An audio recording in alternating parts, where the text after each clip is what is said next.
ناظرین کرام السلام علیکم ورحمۃ اللہ وبرکاتہ۔ کیسے ہیں آپ؟ میں امید کرتا ہوں کہ اللہ کے فضل و کرم سے خیر و عافیت کے ساتھ ہوں گے۔ آج میری گفتگو کا ٹاپک ہے اعتکاف، کیونکہ جب ماہ رمضان المبارک کا چاند نظر آتا ہے تو اعتکاف کا بھی خیال آتا ہے، اور جب ماہ رمضان المبارک کا دوسرا عشرہ اپنے اختتام پر ہوتا ہے تو آپ اعتکاف کا لفظ بہت زیادہ سنتے ہوں گے۔ لیکن آج ہم بات کریں گے خاص کر کے 4-5 پوائنٹ پر۔ سب سے پہلی پوائنٹ یہ ہے کہ اعتکاف کیا ہے، دوسرا کیا ہے کہ اعتکاف کا معنی کیا ہے، اعتکاف مسنون صحیح ہونے کے لیے کتنی چیزوں کا ہونا ضروری ہے، اعتکاف کے اندر کن چیزوں کا کرنا جائز ہے اور کن چیزوں کا کرنا ناجائز ہے۔ ان تمام باتوں پہ ہم چرچا کریں گے، لیکن اس سے پہلے تھوڑی سی ایک ریکویسٹ آپ سے یہ ہے کہ اگر آپ میرے چینل میں نیا ہیں تو ضرور سبسکرائب کر کے مجھ کو آگے بڑھنے کا موقع عنایت فرمائیں۔ دیکھیے، اعتکاف یہ ایک عربی ورڈ ہے، دس از اے عربی ورڈ۔ اعتکاف یہ ایک عربی ورڈ ہے، اس کا مطلب ہوتا ہے ٹھہر جانا، رک جانا، جم جانا۔ کیونکہ اعتکاف کرنے والے اور کرنے والی کچھ ایام تک ایک خاص جگہ، مرد حضرات مساجد میں، خواتین حضرات اپنے گھر کے خاص حصے میں جس کو وہ منتخب کیے ہوتے ہیں وہاں ٹھہرے رہتے ہیں، اس لیے اسے اعتکاف بولتے ہیں، اس لیے اسے اعتکاف بولتے ہیں۔ اور اعتکاف اصطلاح اسلام میں بولتے ہیں کہ انسان نیت کر کے، عبادت کی نیت کر کے مسجد میں سوائے ضروری حاجات کی جو مسجد میں پوری نہیں ہو سکتی ہو وہ باہر نہ جائے۔ یہ اصطلاح اسلام میں اعتکاف بولا جاتا ہے۔ دوسری چیز یہ ہے کہ اعتکاف کیا یہ شرعی چیز ہے یا رسمی چیز ہے، یعنی لوگوں نے اسے خود ایک بنا لیا پرمپرا ہے یا کوئی شریعت میں اس کا ذکر ہے، اعتکاف کی کوئی شرعی حیثیت ہے؟ ہاں، بالکل اعتکاف کی شرعی حیثیت ہے، کیونکہ اس چیز کو ثابت قرآن سے بھی کیا جا سکتا ہے، احادیث نبویہ سے بھی کیا جا سکتا ہے۔ قرآن کریم میں اللہ رب العزت سورۃ البقرہ آیت نمبر 125 کے اندر ارشاد فرماتا ہے، وَعَهِدْنَا إِلَىٰ إِبْرَاهِيمَ وَإِسْمَاعِيلَ أَن طَهِّرَ بَيْتِيَ لِلطَّائِفِينَ وَالْعَاكِفِينَ وَالرُّكَّعِ السُّجُودِ، اور ہم نے عہد لیا ابراہیم و اسماعیل علیہ السلام سے کہ وہ میرے گھر کو ستھرا رکھیں طواف کرنے والوں کے لیے، والعاکفین اور اعتکاف کرنے والوں کے لیے، والرکع السجود اور رکوع اور سجود کرنے والوں کے لیے۔ دیکھیے، اس آیت کریمہ میں والعاکفین اعتکاف کرنے والوں کے لیے یہ ورڈ کا استعمال ہوا ہے، تو اس سے یہ پتہ چلا کہ اعتکاف کا ذکر قرآن میں ہے، اور جب اعتکاف کا ذکر قرآن میں ہے تو اعتکاف یہ ایک شرعی چیز ہے، یہ ایک شرعی معمول ہے، یہ رسمی چیز نہیں ہے۔ اسی سورۃ البقرہ کے اندر آیت نمبر 187 میں اللہ رب العزت ارشاد فرماتا ہے، وَلَا تُبَاشِرُوهُنَّ وَأَنْتُمْ عَاكِفُونَ فِي الْمَسَاجِدِ تِلْكَ حُدُودُ اللَّهِ فَلَا تَقْرَبُوهُنَّ كَذَلِكَ يُبَيِّنُ اللَّهُ آيَاتِهِ لِلنَّاسِ لَعَلَّهُمْ يَتَّقُونَ۔ فَلَا تَقْرَبُوهُنَّ یہ ایک ورڈ ہے، اور ایک اس سے پہلے وَلَا تُبَاشِرُوهُنَّ وَأَنْتُمْ عَاكِفُونَ فِي الْمَسَاجِدِ، اس کا مطلب یہ ہے، اللہ رب العزت ارشاد فرماتا ہے کہ اے معتکفین، جب تم مسجد میں حالت اعتکاف میں ہو تو اس وقت اپنی بیویوں سے مباشرت نہ کیا کرو، یہ اللہ رب العزت کی حدیں ہیں، اور بیویوں کے قریب بھی نہ بھٹکنا۔ اللہ رب العزت اپنے احکام کو لوگوں کے لیے اس طرح بصراحت بیان فرماتا ہے تاکہ وہ غلط رویے سے بچیں گے۔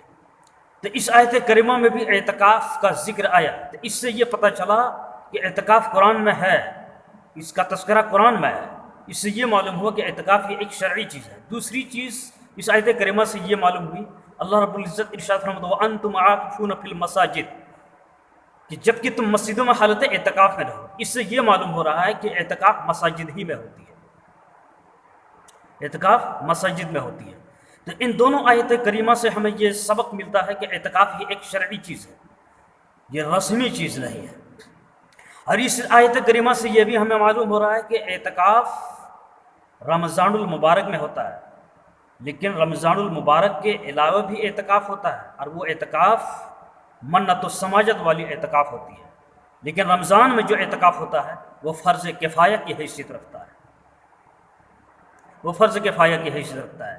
ان دو آیات مقدسہ سے یہ ہمیں سبق ملا کہ اعتکاف یہ ایک شرعی چیز ہے، اسی طرح ایک حدیث میں آپ کے سامنے پیش کرتا ہوں۔ اللہ رب العزت کے پیغمبر اعظم علیہ الصلاۃ والتسلیم ارشاد فرماتے ہیں کہ من اعتکف ایمانا و احتسابا غفر لہ ما تقدم من ذنبہ، کہ جس نے ایمان و اخلاص کے ساتھ اعتکاف کیا، جس نے خلوص للہیت کے ساتھ اعتکاف کیا، تو اللہ رب العزت اس کے پچھلے سارے گناہوں کو معاف فرما دیتا ہے۔ تو ناظرین کرام، یہاں پر ایک حدیث مبارکہ میں ورڈ آیا ہے کہ غفر لہ ما تقدم من ذنبہ، کہ اس کے پچھلے گناہوں کو معاف فرما دیتا ہے۔ تو یہاں پچھلے گناہوں کو معاف فرما دیتا ہے، اس سے مراد اس کے چھوٹے گناہوں کو معاف فرما دیتا ہے، بڑے گناہوں کو نہیں، کیونکہ بڑے گناہوں کی معافی کے لیے توبہ شرط ہے، بغیر توبہ کے بڑے گناہوں کی معافی نہیں ہوگی۔ اور جن گناہوں کی معافی کا اس حدیث مبارکہ میں کیا گیا، اس سے مراد گناہ صغیرہ ہے، نہ کہ گناہ کبیرہ ہے، جبکہ شرط یہ ہے کہ عمل اعتکاف بحسن خوبی انجام دیا جائے، یعنی حالت اعتکاف میں کوئی رہے تو حالت اعتکاف میں رہنے کی بدولت اللہ رب العزت اس کے پچھلے سارے چھوٹے گناہوں کو معاف فرما دیتا ہے، بشرط کہ عمل اعتکاف بحسن خوبی انجام دیا جائے۔ کیا مطلب؟ حالت اعتکاف میں آدمی بیٹھ کر ایک دوسرے کی غیبت نہ کرے، اعتکاف میں بیٹھ کر آدمی ایک دوسرے کی برائی نہ کرے، اعتکاف میں بیٹھ کر آدمی ایک دوسرے کی چغلی نہ کرے، اعتکاف میں بیٹھ کر بلا وجہ آنے والے نمازیوں سے بلا ضرورت شرف نمازیوں سے باتوں میں ملوث نہ رہے، ایک دوسرے کی غیبت نہ کرے۔ غیبت، چغلی، جھوٹ، یہ سب تو عام دنوں میں ناجائز و حرام ہے، تو جائے کہ اعتکاف کی حالت میں جائز ہو۔ لیکن ہاں، یہاں پر جو حدیث مبارکہ میں ایک ورڈ آیا ہے کہ غفر لہ ما تقدم من ذنبہ، کہ اللہ رب العزت اس کے پچھلے گناہوں کو معاف فرما دیتا ہے، اس سے مراد چھوٹے گناہ ہیں، تو یہاں بڑا گناہ بھی مراد لیا جا سکتا ہے۔ کب؟ ہاں، اگر معتکف اعتکاف میں بیٹھا ہوا ہے اور اللہ رب العزت کی بارگاہ میں عبادت پہ عبادت کرتے جا رہا ہے اور توبہ استغفار کا بکثرت اہتمام کر رہا ہے، اپنے کیے ہوئے بڑے بڑے گناہوں کو یاد کر کے اس پہ شرم و ندامت کے ساتھ اللہ رب العزت کی بارگاہ میں گریہ وزاری کرتا ہے، آہو فغا کرتا ہے، روتا ہے، گڑ گڑاتا ہے، آنسو بہاتا ہے، اور دوبارہ اس کبیرہ گناہ کو نہ کرنے کا عزم مصمم یعنی پختہ ارادہ کر لیتا ہے، تو یہ بات یقینی ہے، حتمی ہے کہ اللہ رب العزت اس کے بڑے گناہوں کو بھی معاف فرما دیتا ہے، بڑے گناہوں کو بھی معاف فرما دیتا ہے۔ اس وقت اب اس غفر لہ ما تقدم من ذنبہ میں گناہ کبیرہ بھی مراد ہو سکتے ہیں۔ تو اس حدیث مبارکہ میں اعتکاف کا لفظ آیا، تو اس سے یہ معلوم ہوا کہ اعتکاف یہ ایک شرعی چیز ہے، نہ کہ رسمی چیز ہے۔ تیسری چیز میں آپ کے سامنے یہ رکھنا چاہوں گا کہ اعتکاف مسنون صحیح ہونے کے لیے کتنی چیزوں کا ہونا ضروری ہے۔ اعتکاف مسنون سے مراد رمضان المبارک کے آخری عشرہ، یعنی 20 رمضان المبارک سے لے کر کے 30 رمضان المبارک تک، رویت حلال تک یا شہادت رویت حلال تک، جو معتکفین حالت اعتکاف میں مساجد کے اندر بیٹھے رہتے ہیں، وہ اعتکاف یہاں پر مراد ہے۔ تو اعتکاف مسنون کی صحت کے لیے، اعتکاف مسنون صحیح ہونے کے لیے کتنی چیزوں کا ہونا ضروری ہے؟ تو چند چیزوں کا ہونا ضروری ہے۔ سب سے پہلی چیز یہ ہے کہ اعتکاف مسنون صحیح ہونے کے لیے مسلمان ہونا ضروری ہے، دوسری چیز عاقل ہونا ضروری ہے، تیسری چیز اعتکاف کی نیت کرنا ضروری ہے، چوتھی چیز معتکف کا اعتکاف میں بیٹھتے وقت غسل جنابت سے پاک و صاف ہونا ضروری ہے، کیونکہ اعتکاف میں بیٹھنے والی عورت ہو، چاہے وہ گھر میں بیٹھے، یا بیٹھنے والے مرد حضرات ہوں چاہے وہ مساجد میں بیٹھے، اگر ان کے اوپر غسل جنابت واجب تھا، یعنی مرد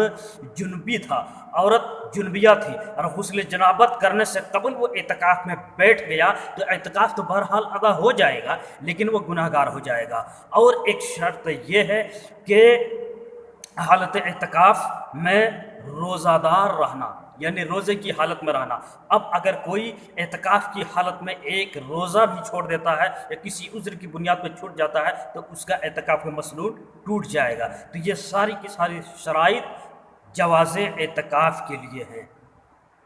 پانچویں چیز میں آپ کے سامنے یہ رکھنا چاہ رہا ہوں کہ اعتکاف کی حالت میں کن کن چیزوں کا کرنا جائز ہے۔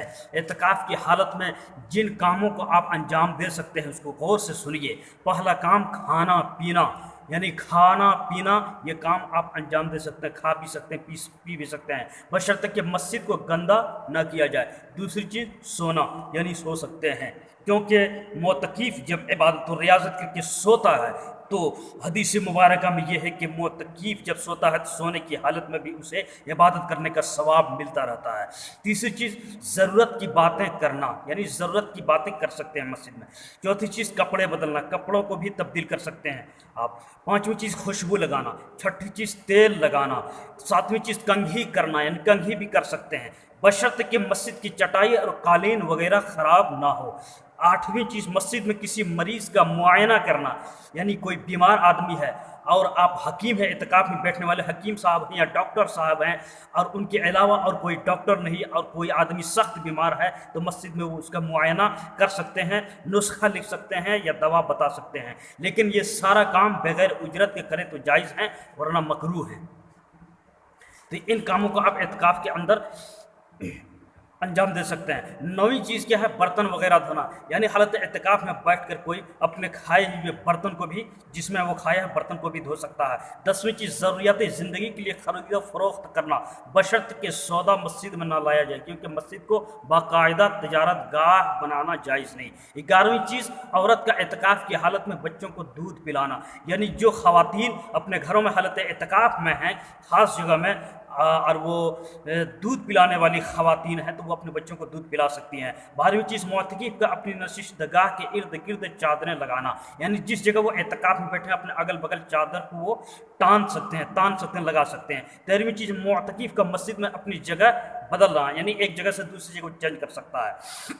یہ ساری چیزیں ہیں جو آپ اعتکاف کی حالت میں کام انجام دے سکتے ہیں۔